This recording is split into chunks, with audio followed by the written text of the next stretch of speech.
adversidad nos habla en la Biblia de los problemas, de las aflicciones, de la oposición, de la disciplina divina, así como las angustias, las pruebas o también las tribulaciones. Yo recuerdo cuando el pueblo de Israel, el pueblo de Dios, estaba en Egipto y pasó el ángel de la muerte y le dijo Dios a su siervo Moisés que se encerraran todos en su casa mientras pasaba el ángel de la muerte y se llevaba todo primogénito del pueblo de Egipto. Así que ellos estaban encerrados. Después de este encerrón venía la libertad, pero la libertad de la esclavitud.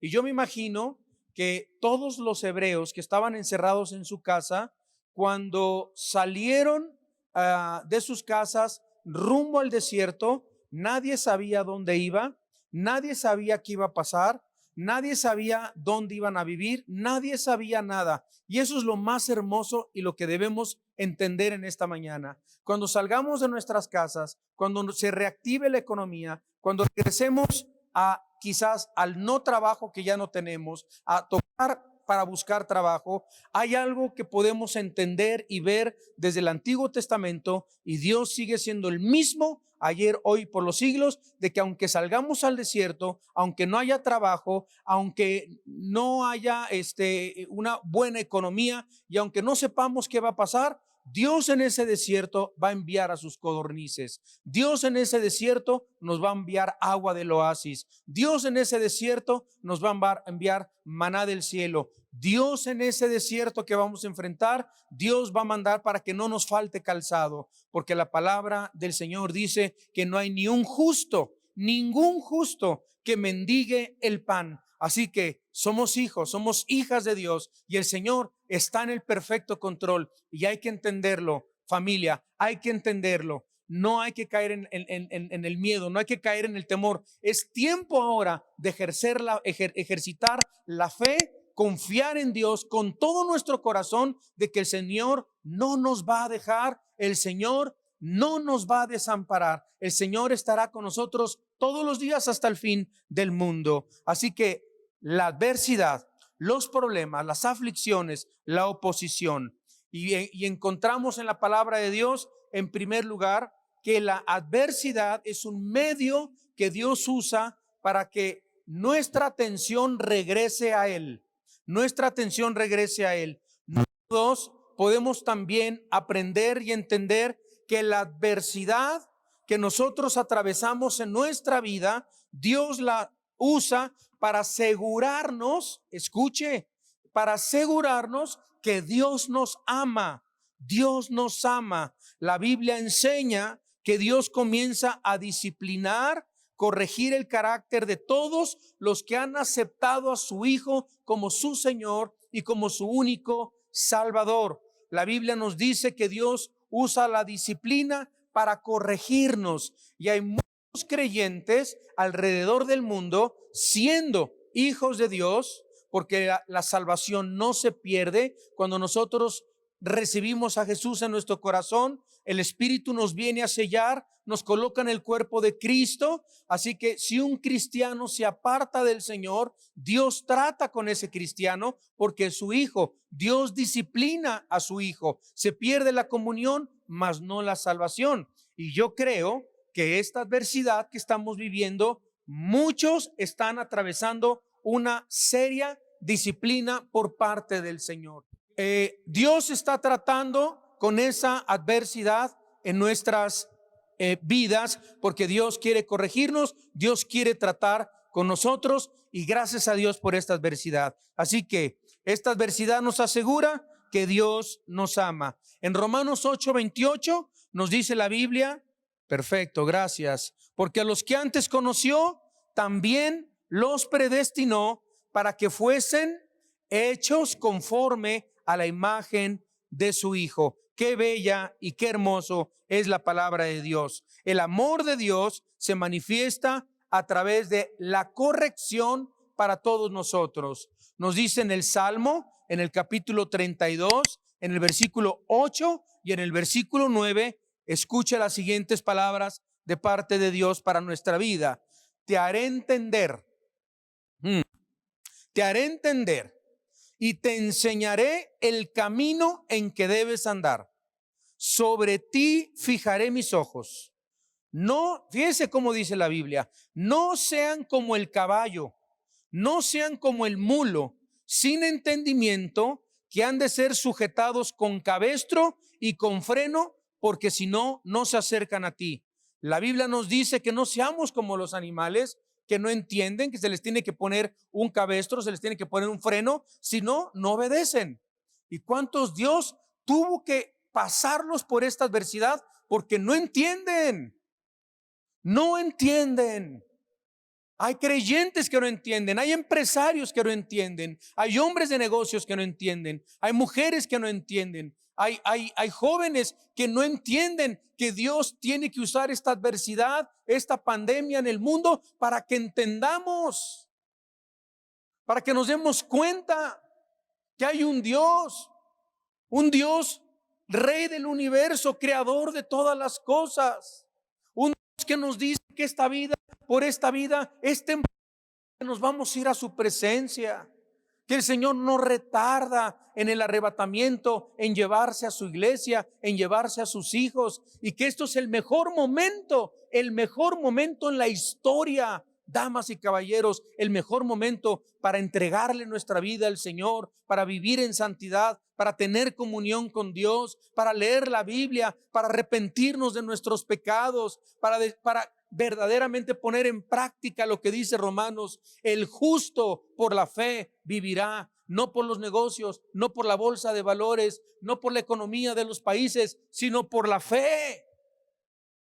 ¿Qué podía Dios darle al pueblo de Israel durante 40 años en un donde no había nada? Y cuando tú va a haber tiendas, va a haber negocios, va a haber semáforos, va a haber de todo. El que se ponga las pilas va a encontrar trabajo. El que esté honrando a Dios, el que esté tocando la puerta, lo va a encontrar. Aún desde su propia casa lo va a encontrar, porque Dios es bueno, porque Dios no te desampara, porque Dios no te deja. Si de un desierto Dios proveyó agua, si de un desierto Dios proveyó alimento, ¿cuánto más Dios nos va a proveer a todos nosotros? No os preocupéis, no os afanéis, dice la Biblia, dice la Escritura. No te afanes por el día de mañana.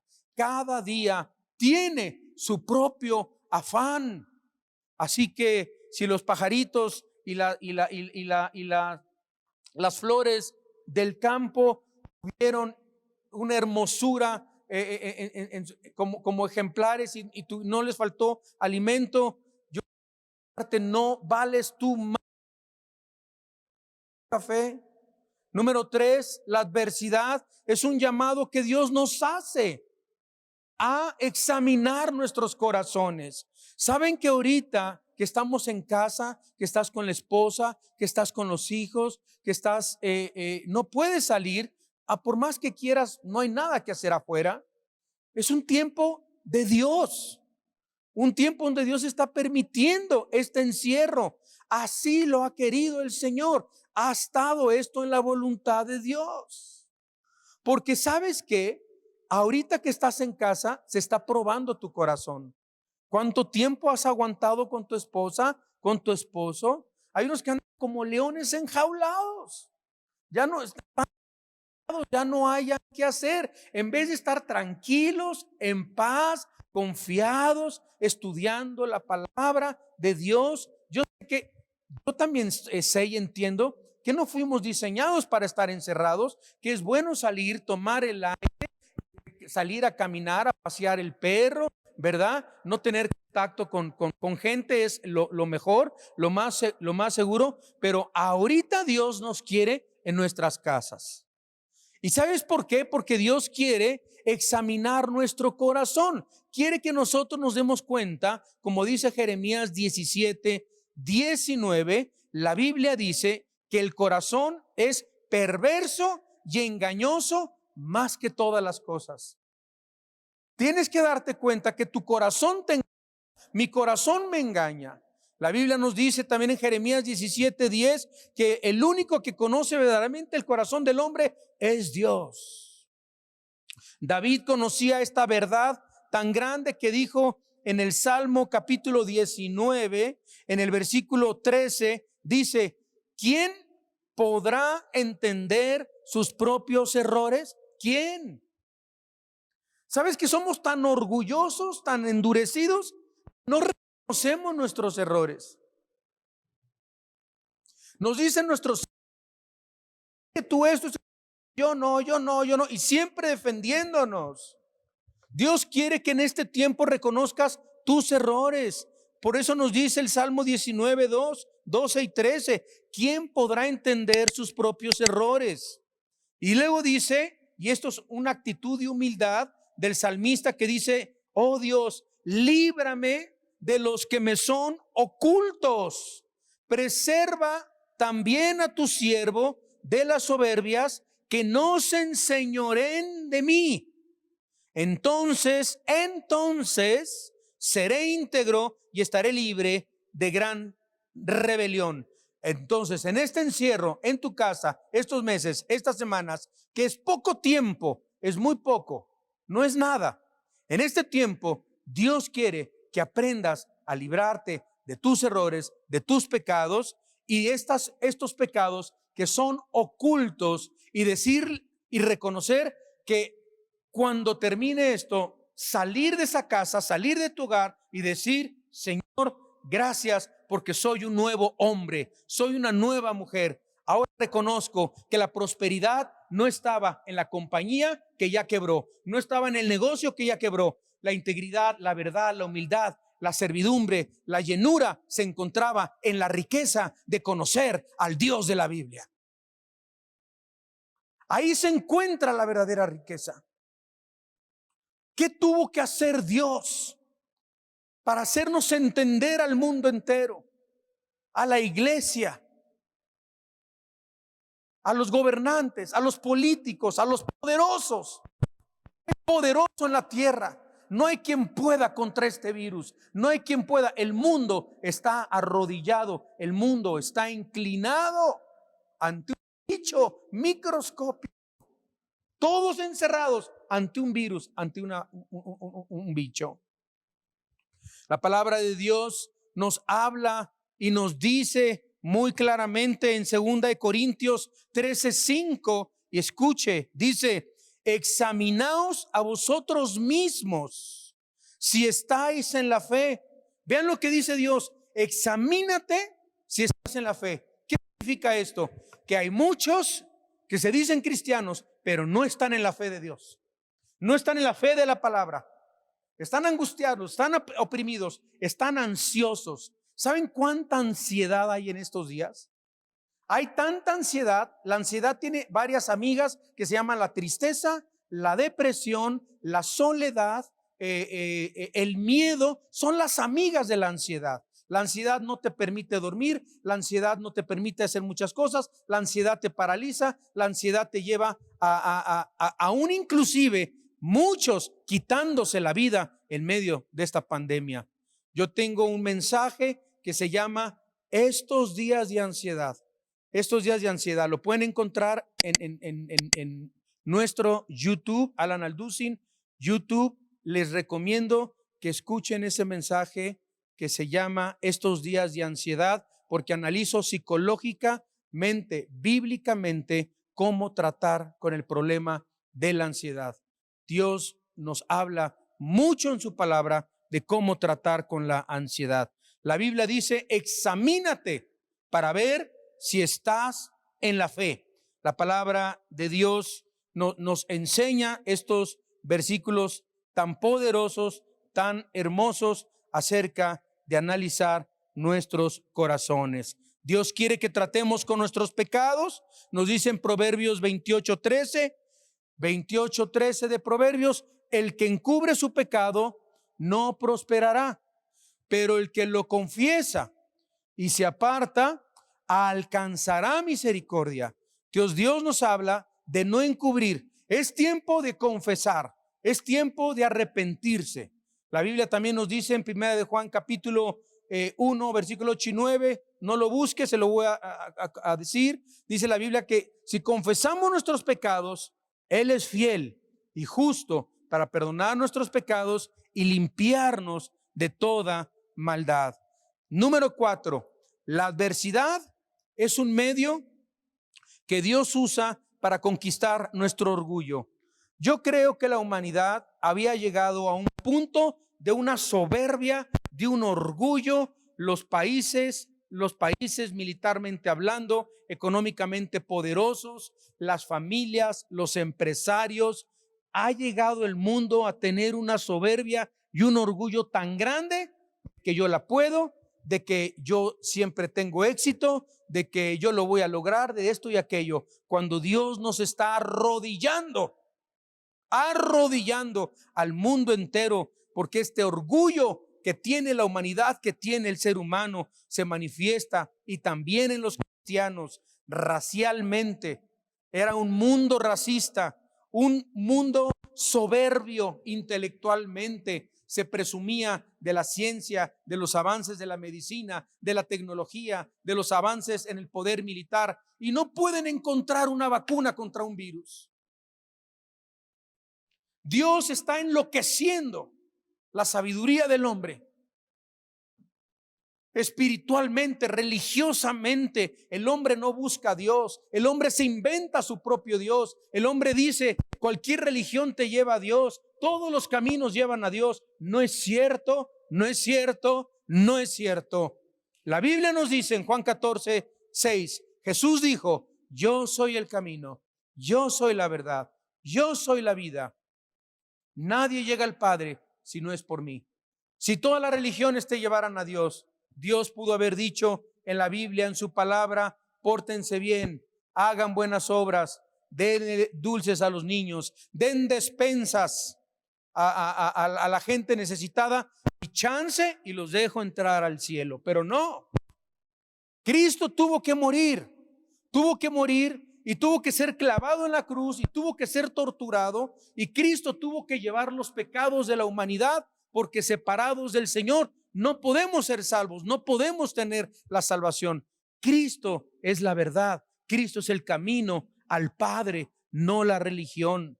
En Proverbios, en el capítulo 13, en el versículo 10, nos dice la Biblia, y encontramos unas verdades poderosas. En Proverbios 13:10 nos dice, ciertamente la soberbia concebirá contienda, mas con los avisados está la sabiduría. Luego tenemos también en Proverbios, en el capítulo 16, en el versículo 18, dice, antes del quebrantamiento es la soberbia. Miren que si el mundo está siendo quebrantado, significa una sola cosa, nada más, que el mundo estaba en soberbia. El mundo, las familias, las iglesias estaban viviendo en una soberbia, presumiendo sus templos, presumiendo sus pantallas de LEDs, presumiendo sus iglesias, presumiendo. ¿Y dónde están ahora? Cerradas. Presumiendo los centros comerciales, presumiendo las tiendas, presumiendo las mega obras. ¿Y dónde están? Cerradas. La gente está encerrada. Y Dios nos enseña que nuestra soberbia, Dios nos tiene que quebrantar. Nos dice en Proverbios capítulo 11, en el versículo 2, 11:2, dice, cuando viene la soberbia, viene también la deshonra, mas con los humildes está la sabiduría. Proverbios capítulo 29, versículo 23. Proverbios 29, versículo 23 nos dice, la soberbia del hombre le abate, pero al humilde de espíritu sustenta la honra. Ven pues, también en Santiago capítulo 4, en el versículo 6 y en el versículo 7 nos dice, pero Él da mayor gracia. Por esto dice, Dios resiste a los soberbios y da gracia a los humildes. Dios resiste la soberbia del hombre y Dios tiene al mundo entero y ha permitido que el mundo entero hoy en día esté de rodillas. Pero quiero decirte algo, si tú ni con esto te doblas delante de Dios, yo no sé qué va a pasar, pero cuando esto pase, tu corazón va a estar más duro que una piedra. Si esto no te está quebrantando, si este despido no te está quebrantando, si esta falta de trabajo no te está quebrantando, si poderosas compañías de 20, 30, 40 años en unas semanas están ya quebradas, si esto no te está quebrantando, ¿qué te va a quebrantar entonces? ¿Qué nos va a quebrantar? Me pregunto. ¿Qué nos va a quebrantar? ¿Qué nos va a hacer levantar nuestros ojos a Dios? ¿Qué cosa? Es para que el mundo entero ahorita esté buscando a Cristo, esté buscando su palabra, esté buscando a Jesús, estén yendo a la cruz del Calvario y diciendo: Señor, perdóname, soy pecador, soy pecadora. Te necesito, Dios. Límpiame, lávame con tu sangre preciosa. Prepárame para tu venida. Porque si el Señor no solo te perdona tus pecados, el Señor te regala la vida eterna. Dios quiere librarte del infierno. Por eso mandó a su Hijo a morir en la cruz, porque hay un infierno. Y el infierno, ¿crees que está en la tierra? La tierra es Disneylandia comparado al infierno. Aquí es Six Flags, Pinocho, Mickey Mouse, Tribilín. Aquí es la alegría comparado al infierno, que es el llorar, el crujir de dientes, donde la llama no puede ser apagada, donde estarás ardiendo por la eternidad. ¿Te quieres ir al infierno?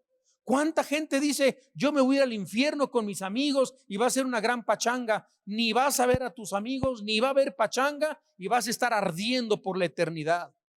Por eso te ama Dios, por eso envió a su Hijo. ¿Saben que la Biblia dice que el evangelio de Cristo será predicado a todo el mundo y luego vendrá el fin?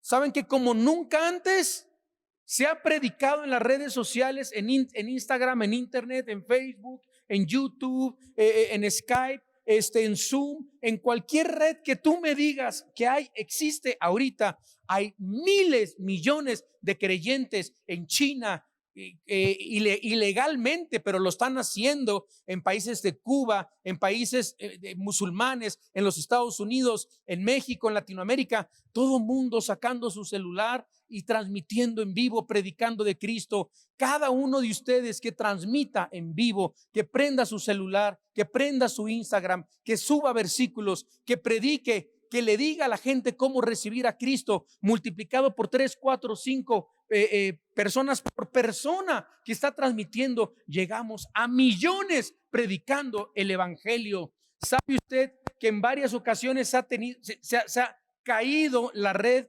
de YouTube y de las redes sociales, de tantos videos que se están subiendo de creyentes, de personas predicando el evangelio de Jesucristo?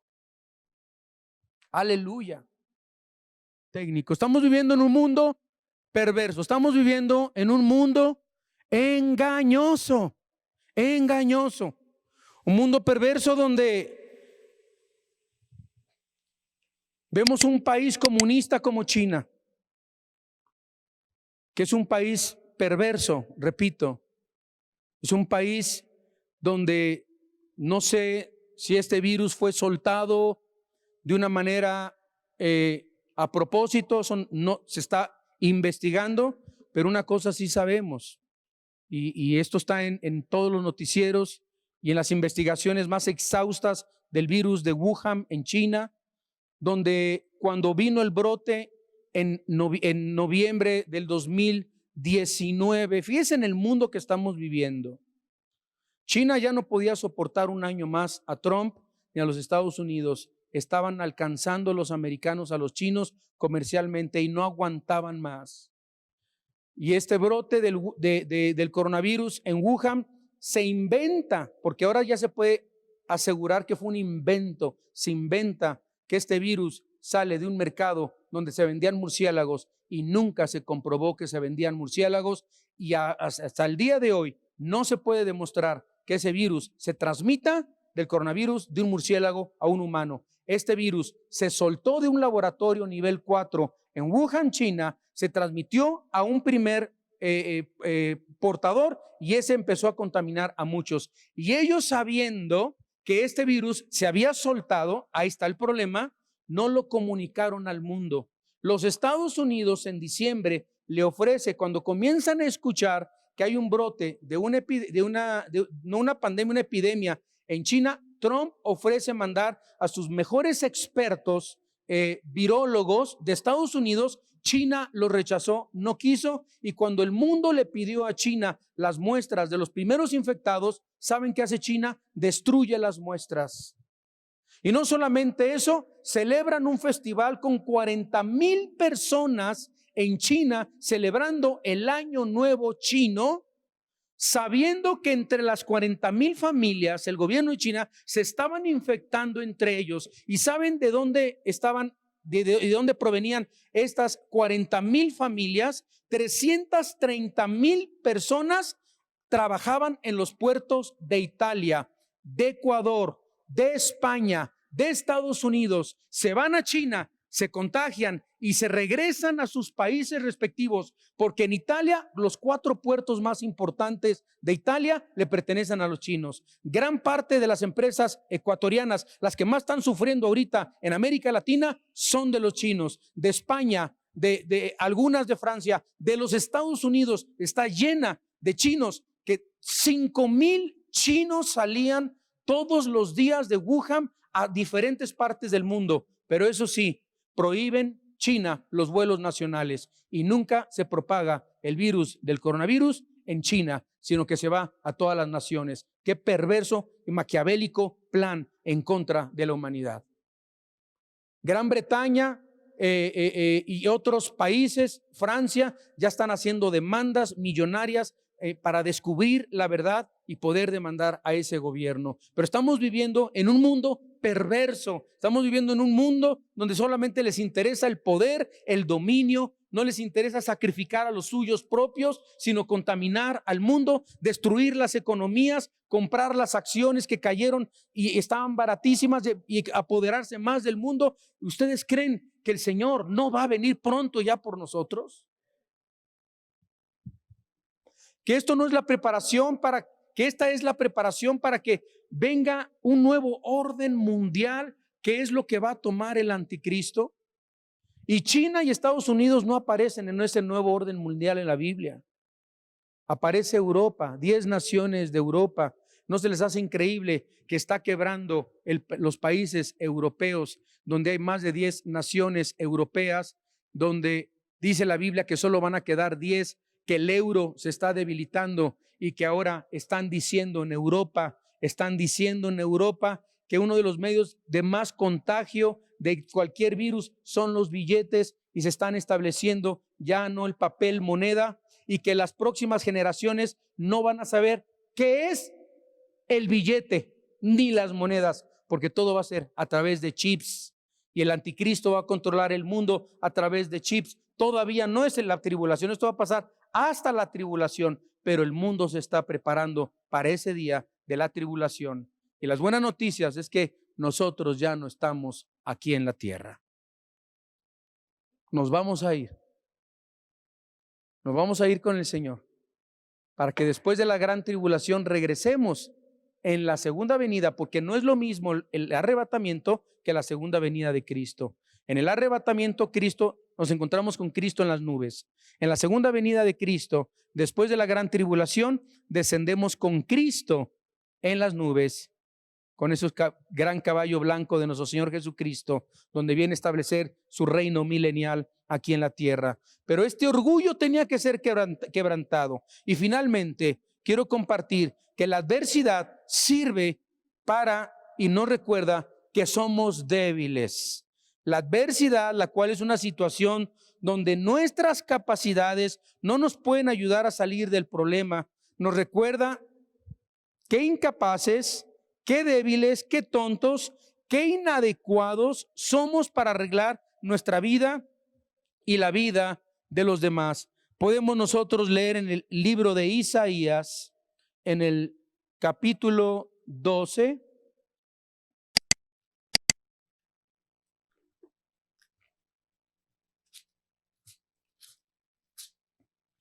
Isaías en el capítulo 12 y podemos nosotros ver en el versículo 22. Isaías 2:22. 2:22. Dice la Escritura: dejaos del hombre cuyo aliento está en su nariz, porque ¿de qué es él estimado? Vamos a ver ahora lo que dice Isaías 30, versículo 1 y 2.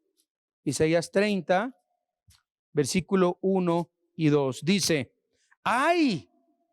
Esa palabra "ay" en la Biblia, siempre que la encuentren, es porque viene con un dolor tremendo y con un castigo por parte del Señor, y nadie quiere un "ay" en la Biblia. Ay de los hijos que se apartan, dice Jehová, para tomar consejo y no de mí. Ay, qué dolor, qué castigo para los que toman consejo y no de Dios, para cobijarse con cubierta y no de mi espíritu, añadiendo pecado a pecado. Ay de aquellos que se apartan para descender a Egipto y no han preguntado de mi boca, para fortalecerse con la fuerza de Faraón y poner su esperanza en la sombra de Egipto. Ahora vamos al capítulo 51, en el versículo 12, que nos enseña la Biblia lo siguiente: yo soy vuestro consolador. ¿Quién eres tú para que tengas temor del hombre, que es mortal, y del Hijo del hombre, que es como heno? Fíjese cómo nos dice la Biblia. ¿Quién es el hombre para que tengas miedo del hombre? ¿Cuántos le tienen miedo al hombre, al presidente, al compadre? Le tienen miedo. Dice la Biblia, ¿qué es el hombre? Es un ser mortal. Dice la Biblia que es como heno. El heno es aquella hoja que se quema en un instante y desaparece. Eso es el hombre. No vamos a estar aquí mucho tiempo. Somos una generación bendita, hermosa, preciada. Nos toca vivir los últimos tiempos, la última generación del mundo. Nos toca ver, así como el Espíritu Santo descendió en Pentecostés, en Hechos capítulo 1, nos toca ver ahora nosotros, esta generación, cómo el Espíritu Santo es quitado con la iglesia de este mundo para que venga el Señor en las nubes y arrebate a su iglesia. Qué hermosos tiempos estamos viviendo. El apóstol Pablo atravesó diferentes adversidades, las cuales le enseñaron diferentes lecciones. Dios le dice a Pablo, tenía un aguijón en su carne y había pedido 3 veces a Dios que lo curara, que lo sanara. Me pregunto dónde están tantos sanadores y tantos que dicen que sanan a todos con ese coronavirus, tantos reprendiendo al virus, tantos ordenándole que se detenga, tantos decretando, tantos declarando que ya no existe, que no va a pasar nada, y esos se están enfermando y muchos están muriendo y muchos no están siendo sanados, porque Dios sana a quien Él quiera. No podemos torcerle la mano a Dios, no somos dioses. Somos criaturas de Dios, dependientes todos los días de su mano, de su poder, de su fortaleza. Aunque estemos enfermos, aunque estemos sin trabajo, somos seres que dependemos de Dios y le decimos: Señor, separado de ti, nada puedo hacer, nada, absolutamente nada. Pablo le pide 3 veces: Señor, sáname. Para aquellos que creen que Dios tiene que sanar a todos, ¿por qué no sanó a Pablo? ¿Por qué no sanó a Timoteo? Y vemos muchos lugares donde Cristo llegó y dice: y no pudo sanar a nadie. Porque la sanidad está dentro de la voluntad perfecta y soberanía de Dios. Y 3 veces Dios le dijo: Pablo, no te voy a sanar, porque mi poder se perfecciona en la debilidad. Significa que si ahorita estás atravesando un tiempo donde estás siendo debilitado, Dios se quiere perfeccionar a través de esa debilidad. Dios nos conoce, Dios conoce nuestra situación.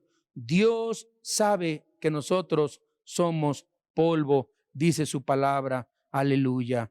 Dios nos habla a través de su palabra en el Salmo capítulo 103, 3, versículo 13 y versículo 14, que Él dice, porque Él conoce, en la última parte del versículo 14, porque Él conoce nuestra condición, se acuerda que somos polvo. Así que Dios nos ha hablado en esta mañana para traernos fortaleza y traernos consuelo, y dejemos de decir por qué, por qué, por qué, por qué y por qué no. ¿Y por qué no? Si Él es perfecto y sabe todas las cosas, y sabe que te ama, y sabe que estás en el hueco de su mano, ¿de qué temeremos, manada pequeña? El que habita al abrigo del Altísimo morará bajo la sombra del Omnipotente. Diré yo a Jehová, esperanza mía, mi castillo y mi libertador. En 1 Corintios capítulo 1, versículo 26 y 27, termino leyendo este versículo que dice: mirad pues, hermanos, vuestra vocación, que no sois muchos sabios según la carne, ni muchos poderosos, ni muchos nobles, sino que lo necio del mundo escogió Dios para avergonzar a los sabios, y lo débil del mundo escogió Dios para avergonzar a lo fuerte. Dios escoge lo más vil, lo más menospreciado, para enseñarnos que su poder se perfecciona en nuestra debilidad.